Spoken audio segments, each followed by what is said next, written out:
করতে চাইছি সেটা এখানে যারা হাজার হাজার মানুষ উপস্থিত হয়েছে এই বার্তা নিয়ে গিয়ে পাড়াতে পাড়াতে মহল্লাতে মহল্লাতে বুথে বুথে চায়ের দোকান থেকে শুরু করে পাড়ার লোকে যে যেখানে খেলার ময়দানে যে যেখানে থাকে এই বার্তাটা আমাদের পৌঁছে দিতে হবে আইএসএফের বার্তাকে।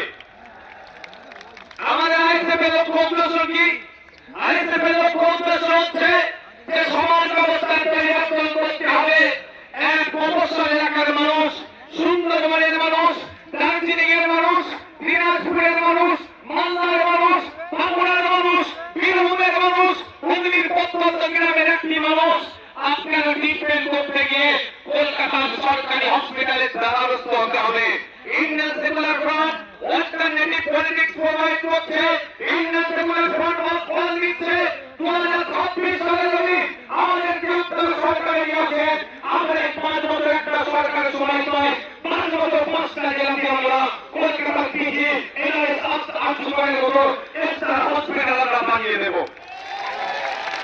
তাহলে গ্রামের মানুষকে আর শহরে উপস্থিত হতে হবে না। আমরা বল দিচ্ছি আপনাদের, আজকে দেখলে দেখা যাবে শিক্ষা ব্যবস্থা কলমিতে চলে যাচ্ছে।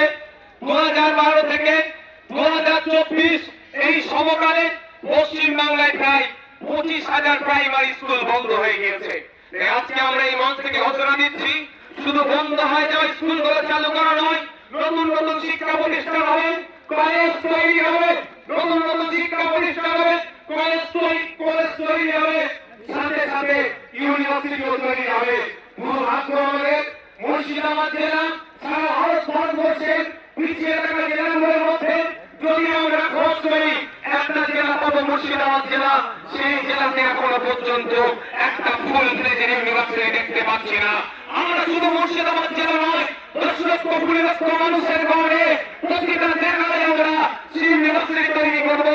উচ্চ শিক্ষায় শিক্ষিত যাতে হতে পারে আমাদের সমাজের ছেলেরা, তার ব্যবস্থা আমরা করবো যদি 2026 সালে বাংলার মানুষ আমাদেরকে সুযোগ দেয়। আমরা জানিয়ে রাখি আজকে রাজ্য সরকার যে বিচারটার মধ্যে সংখ্যালঘুদের সাথে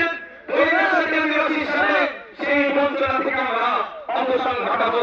हमारे यहाँ पे प्यारे हमारा सबका प्यारा बाबा साहेब अम्बेडकर जी का उनका थर्ड जनरेशन प्रकाश अम्बेडकर जी कैसे चले गए। हम आपको बोलना चाहते हैं बंगाल में जो अभी सरकार चल रहा है फिर नाम का सरकार चल रहा है, असम में सरकार चला रहा है।